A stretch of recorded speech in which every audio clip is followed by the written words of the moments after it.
Hey, Hey, I Jamie. can't get it to work on my computer. But we can see you here. Okay, Sorry about that, though. sorry. Do you want to get started?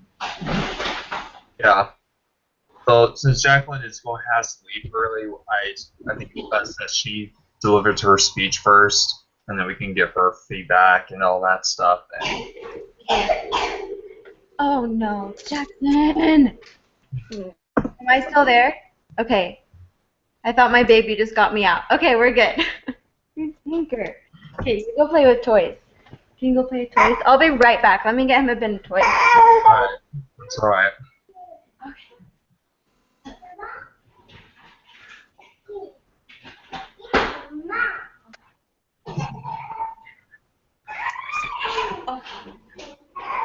Okay. Today might be a little bit interesting. All right. Okay, so let me just pull up my speech and then I'll get started. Okay. Hey, you guys ready? Yeah, I'm ready when you are. Hey, Jaden, Mommy's gonna talk, so you gotta be so quiet, okay? Shh. Okay, here I go. So. In NBC's hit reality show, The Biggest Loser, contestants of season 8 lost hundreds of pounds. While at the weight loss ranch and on their own, they spent their days exercising rigorously and eating as little as possible. By the end of the season, they were at the smallest weight they'd ever been and left feeling happy and confident. However, as a recent article from the New York Times states, as each returned to their private life, the weight slowly crept back on, despite their best efforts to diet and exercise. Though disappointing, their story is not unusual. Maybe you've experienced what I'm talking about. Have you ever tried a diet and lost a few or more pounds only to have those same pesky pounds creep right back on? Then the next time you diet, it's even harder to get them off. Or maybe you've tried to diet but feel so hungry and cranky that you end up binging on tons of food, vowing to yourself that you'll do better the next time. Or perhaps you've struggled with some stressful circumstances and have found food to be your only source of comfort or the only thing you have control over. Chances are the majority of you have experienced one of these feelings. Our nation is simultaneously starving for nutrients while tipping the scales as one of the most overweight countries in the world. Yet, we have a $30 billion a year dieting industry. We are obsessed with counting calories, carbs, fat, and getting our workouts in, yet we remain overweight. Is it because we're all a bunch of lazy bums? Well, many would tell you yes. I'd like to submit another idea. Maybe the prescription we've been given for weight loss is incorrect. Well, many of you may be doubtful. Just hear me out. Did you know that 95.7% of those who lose weight are unable to maintain the weight loss long term? That's 95%. If any drug or medical procedure had a 95% failure rate, it would have been rejected and we would have moved on to other ideas. Yet for some reason, as a nation, we hold fast to this idea that if we just starve ourselves enough and work out enough, we will get healthy. Well, I don't believe that's true, and fortunately, research backs me up. My purpose today is to convince you to reject any weight loss method that encourages you to count what you eat rather than listen to internal hunger cues. Am I still there? Yeah, you're still there. Okay. We're waiting for Jamie to come back in. Okay. Hold on. Okay, are we good? I'm just going to keep going. Okay. First of all, the model we've been given for weight loss does not work long term. For the past few decades, scientists have been hard at work seeking to understand the physiology and psychology behind weight loss. And what they found has been buried within medical journals and is just beginning to come out, and thank goodness it is. Basically, the biggest myth debunked is the idea that anyone can consciously regulate the number of calories they take in and burn. Here's an example from the New York Times bestseller, The Calorie Myth. This book has been endorsed by Harvard Medical School, Johns Hopkins Medical School, UCLA, and several other top medical researchers. The author, Jonathan Baylor, explains that, quote, researchers at the University of Washington cite the role of a complex control system in the brain that adjusts the calories our body takes in and expends, both immediately and over long term, to achieve homeostasis and keep our weight stable over time. Similarly to the way the body automatically regulates insulin and blood glucose until that system is overwhelmed, the body automatically regulates body fat until it is overwhelmed and breaks down, leading to becoming overweight and obese. Another way to think of it, much as we exhale more when we inhale more, or we urinate more when we drink more, we also burn more when we eat more and burn less when we eat less automatically. So you may be, end quote. So you may be wondering, if that's true, why is anybody overweight? And that's a good question. As Baylor explained, just like breathing in bad air gives you lung cancer, eating the wrong foods clogs your body's ability to regulate its energy needs and leads to the disease obesity. It's not that calories don't count, they do. But you don't need to consciously count them because your body will take care of that. And often when you do consciously count them, you'll be taking in the wrong amount and cause emotional distress and obsession with food. Think of it this way. Research is becoming more and more clear about the idea of a set point weight. Everyone has a certain weight that is just right for them, and their body will fight to get to that weight. Usually, in a healthy person, that weight correlates with a healthy body fat percentage. However, for some, as they eat unhealthy foods to deal with those unhealthy foods, the body raises their set point weight. Here's another quote from Baylor. Quote, "Long-term fat gain works like this. A person's hormones go haywire, causing his set point weight to rise, and then his body fights to keep him storing more fat. Obesity is not a disorder of body weight regulation. Most obese people hold a stable weight around their elevated set point weight. Obesity is simply the result of a body defending the elevated set point weight." End quote. So then the question becomes, how do we lower our set point weight? How do we heal our metabolism? The answer is through what we eat. That brings me to my next point. Focus on the quality of your food instead of quantity and practice mindful eating. Seek to fill your diets with so much nutrient-rich, healthful foods that you crowd out less healthy options. To learn more about what is truly healthy, seek sources that are credible and will give a comprehensive view of nutrition. This could be like a nutrition textbook or a website run by certified registered dietitians. There are many fad diets and dieters that claim to know about nutrition, so be careful about who you listen to. And as you learn more about what is truly healthiest, look for recipes for these foods and fill your kitchen with them. Focus on all the good foods available instead of worrying about what you shouldn't eat. Next, seek to be a mindful eater who listens to their intuitive hunger cues and needs. Too often we eat out of a need for stress relief, or we eat hurriedly while on the go. Mindful eaters take time to listen to their internal hunger cues and delight in the inherent joy of eating. They only eat when hungry, and they stop when full, and they take time to savor each bite.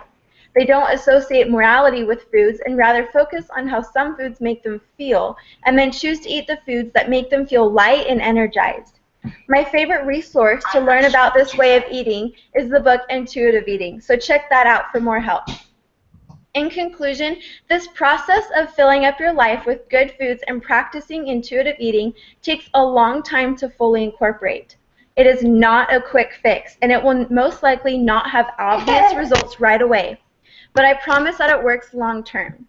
6 years ago, I began my journey with focusing on quality instead of quantity and only eating when I was truly hungry, and my body slowly lost about 15 pounds.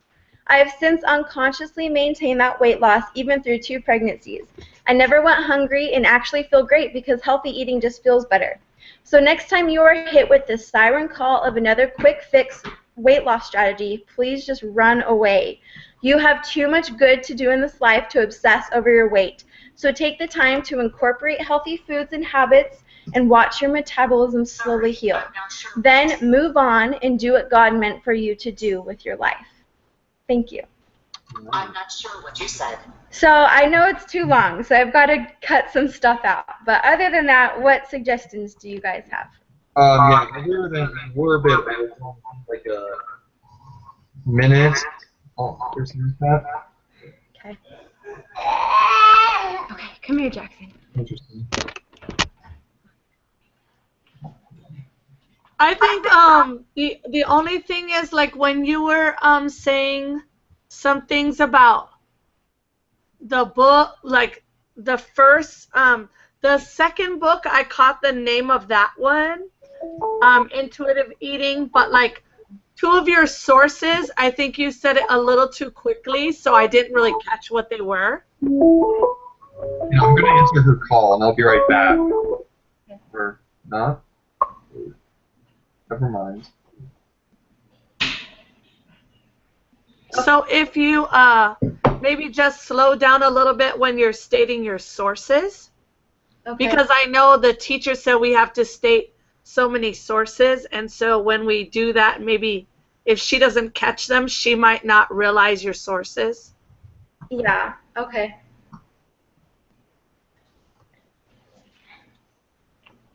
Okay. Yeah, other than that, like, your tone was good, your eye contact was good for the most part, maybe just slightly more, but you did state your sources pretty well. You relate to yourself, you know, how it benefits you. You're supporting, like, you're showing that it does work. You know, you relate with the person's story, which is good. Something I need to probably do or someone like that.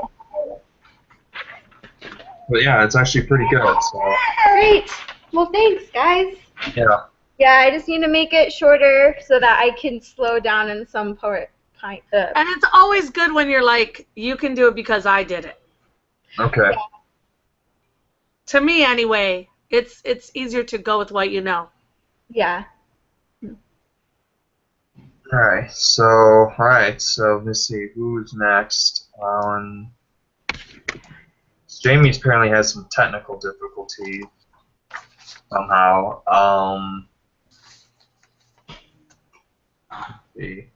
Does anyone else want to go, or should I go next? I could read mine. It's not that long, and you folks could give me some suggestions because I don't have a lot, and Alright. to me, it's not real well put together yet. But I've been like so overwhelmed. So Alright.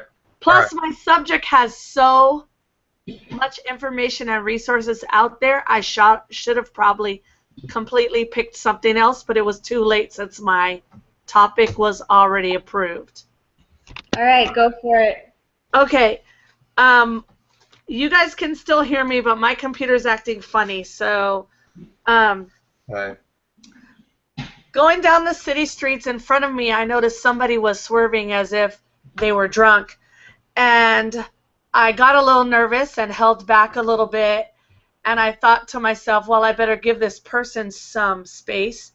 And so I hung back, and suddenly, as they were quite a bit ahead of me, they hit a curb, spun around, and hit a brick wall. 17-year-old high school senior Emily is now dead at the scene at this time. According to an article later in the Fort Worth Star-Telegram, Emily was texting her boyfriend's sister, and it had been for a considerable period of time that she was texting, and one of the texts that she said exactly this: nothing, just texting, in response to someone asking her what she was doing. Distracted driving is an activity that can really take away your attention from what your primary responsibility is in your car, which is driving. All distractions endanger the driver, the passenger, and it can also affect innocent bystanders.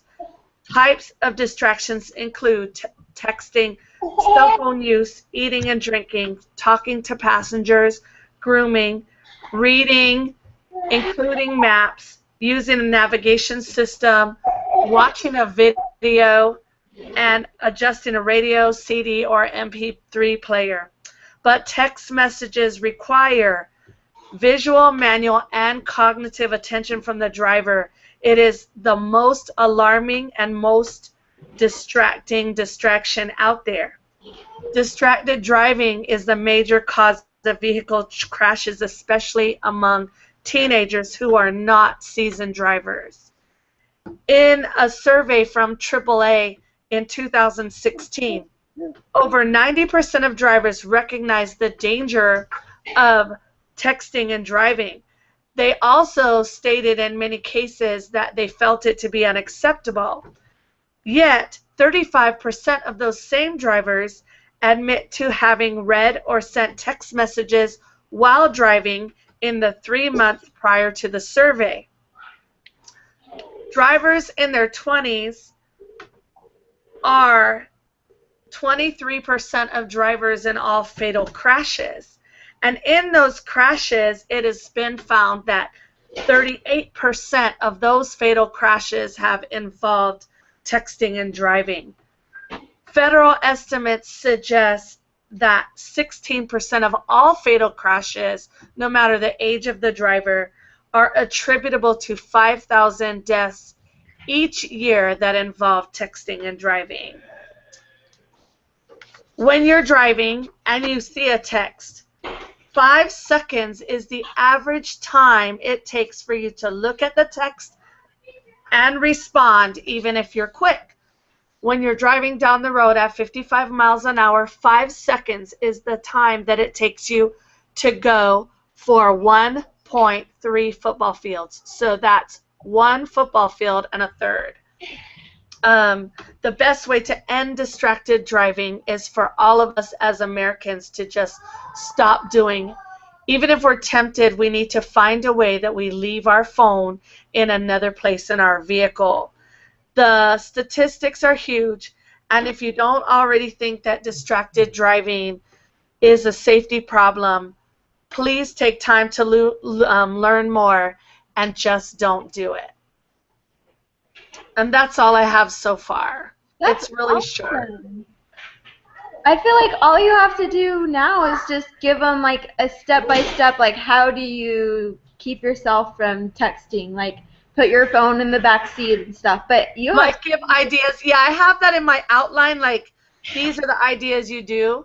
Yeah. And maybe even I was gonna see if there's a technology, because I heard there's a technology out there for kids that so I have a teenager right now, and say something that you can put in the car to where they cannot text or answer the phones in a car. It's like some kind of a blocker thing.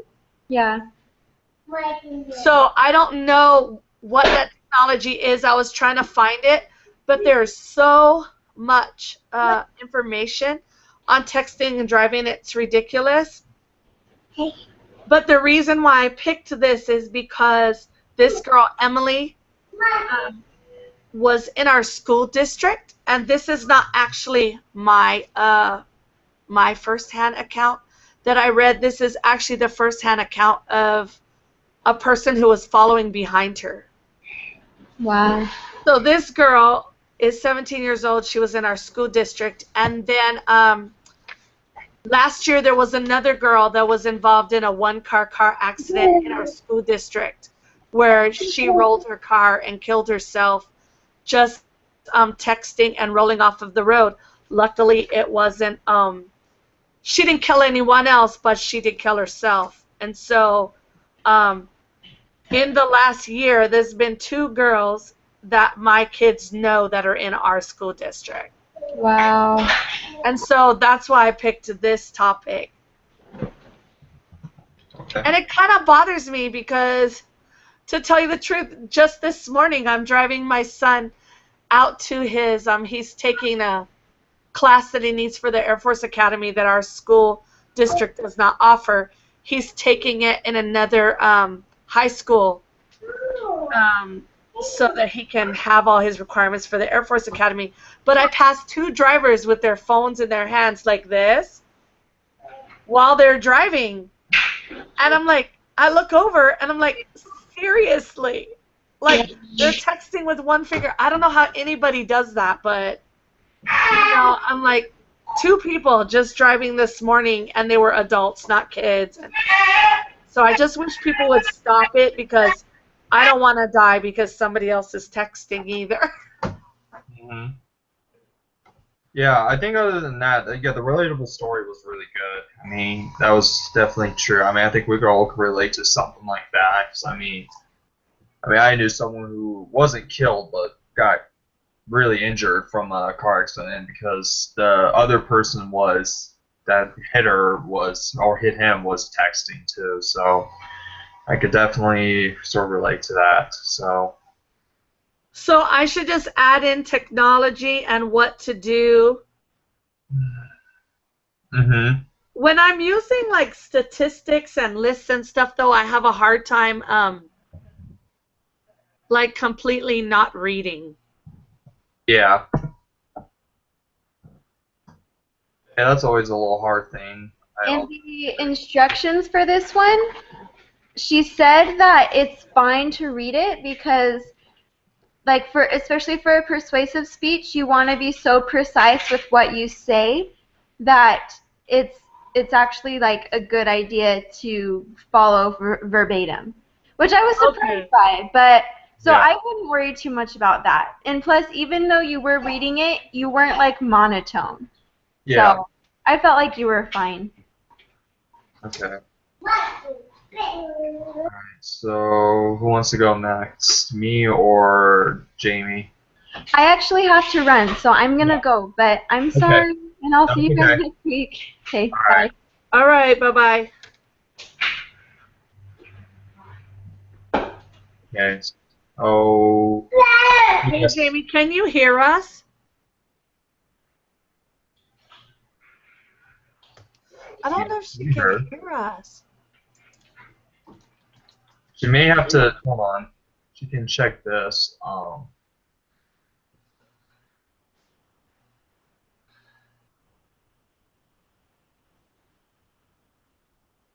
This is terrible. That's like the other day I was trying to add people in. I couldn't add people in, and then people had to call me. Yeah.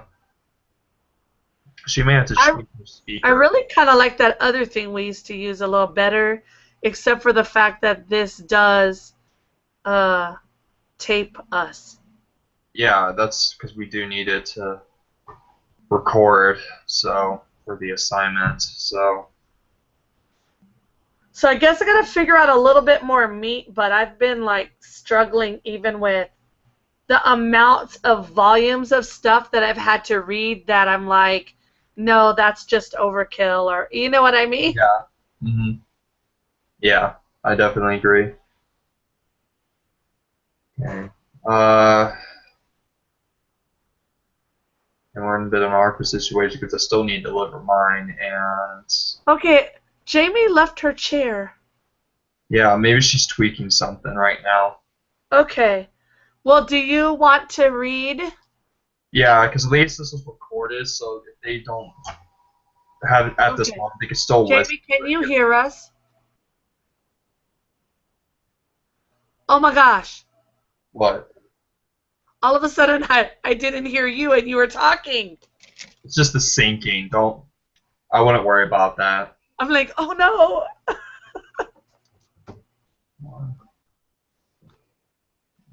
What's that? Oh, chat message.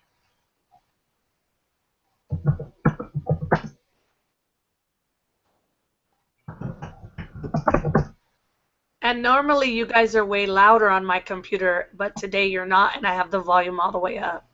Oh. Settings. Which must have to do with how the internet is working or something like that. Maybe she needs to tweak her settings. That's what I need to do. Because my other problem I had before, I just need to tweak my settings, like for speakers and my mics, just to make it work. So. Yeah, I could see her for the most part. Yeah, I can too. Okay.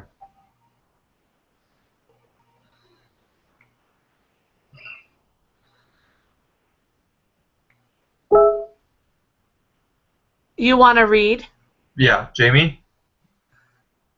or do your speech? Alright, hold on. She says, she sends a text, or, oh no, wait. She says, I can hear you. I'm restarting my other computer. So. Okay. Alright, so, okay, I'll just start my speech. Is that okay, Jamie? Gonna wait till her. Okay. Randy, you still there? Yeah, I'm still here. Okay. I just want to make sure. Alright, I guess I'll start my speech. Okay. Okay, go for it. Alright, mine's about euthanasia. So, euthanasia is not just a debate you see on the news. It is all about you. Imagine that you're terminally ill. There is no cure. You know that the last weeks of your life will be filled with extreme and unrelenting pain, then death. Do you want to end your life that way? Many people do not have a clear understanding of what euthanasia is, yet alone an understanding of the current world debate. For the most concise description, an individual should look at the Oxford Dictionary definition, which states, euthanasia refers to the practice of intentionally ending life in order to relieve pain and suffering, and from the Greek meaning, good death. There are two types of euthanasia, active and passive. Active is committing an act to end a life. Passive relates to medical professionals only, and whether or not they remove or withhold treatment. On the surface, this seems very reasonable. No one wants another life to suffer or be in pain, especially if the certain outcome is death. Euthanasia provides a way to end extreme pain in terminally ill people. Why should a human being go through extreme pain that will ultimately lead to death? Medical science has conquered the gentle and peaceful deaths and left the humiliating and agonizing to run their relentless downhill course. The suffering of these individuals is not trivial and is not addressed by anything medical science has to offer. Every human being becomes fearful when they let their mind imagine what it would be like to be in excruciating